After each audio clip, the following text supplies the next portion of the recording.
To new TV Telugu. Natural star Nani కథానాయకుడిగా Dasara fame Srikanth Odela దర్శకత్వంలో తెరకెక్కుతున్న భారీ action thriller the Paradise Dasara block buster విజయం తర్వాత ఈ ఇద్దరి కాంబినేషన్ లో వస్తున్న రెండో సినిమా కావడంతో దీనిపై అంచనాలు ఆకాశాన్ని అంటుతున్నాయి. ఈ అంచనాలకు మరింత ఊపినిస్తూ చిత్ర ప్రచారంలో దర్శకుడు శ్రీకాంత్ ఓదెల ఒక సరికొత్త పంథాను పరిచయం చేశారు. ఇకపై ఈ సినిమాలోని ప్రతి పాత్రను రెండు వేర్వేరు పోస్టర్ల ద్వారా పరిచయం చేయనున్నట్లు ఆయన ప్రకటించారు. ఈ మేరకు తన ఎక్స్ ఖాతాలో ఓదెల ఓ పోస్ట్ చేశారు. 2 పోస్టర్లు విడుదల చేస్తున్నాం. నేను పాత్రను ఎలా ఊహించుకున్నానో చూపిస్తాం. ఆయన ఎలా మారిపోయారో చూపిస్తాం. ఆయన యాటిట్యూడ్, మా ప్రామిస్ 2 కనిపిస్తాయి. మీ ప్రేమ, మా పిచ్చితో మేము వస్తున్నాం అని పేర్కొన్నారు. ఈ సినిమాలోని ప్రతి పాత్ర పరిచయానికి ఇదే విధానాన్ని అనుసరిస్తామని స్పష్టం చేశారు.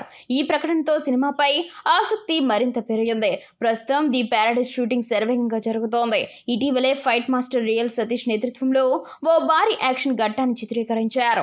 ఈ సన్నివేశం కోసం విదేశీ స్టంట్ మాస్టర్లు కూడా పనిచేశారని, ఇది సినిమాలో ఓ హైలైట్ గా నిలుస్తుందని చిత్ర యూనిట్ వర్గాలు చెప్తున్నాయి. నాని కెరీర్లోనే అత్యంత భారీగా ఈ చిత్రాన్ని SLV సినిమాస్ పతాకంపై సుధాకర్ చెరుకూరు నిర్మిస్తున్నారు. ప్రముఖ హిందీ నటుడు రాఘవ్ జుయల్ ఈ చిత్రంలో ప్రతినాయకుడిగా నటిస్తున్నారు. పాన్ ఇండియా స్థాయిలో తెలుగు, హిందీ, తమిళం, కన్నడ, మలయాళం, బెంగాలీ, ఇంగ్లీష్, స్పానిష్ భాషలతో కలిపి మొత్తం 8 భాషల్లో ఈ చిత్రాన్ని విడుదల చేసేందుకు సన్నాహాలు చేస్తున్నారు. వచ్చే ఏడాది మార్చి 26న ది ప్యారడైజ్ ప్రపంచవ్యాప్తంగా థియేటర్లోకి రానుంది.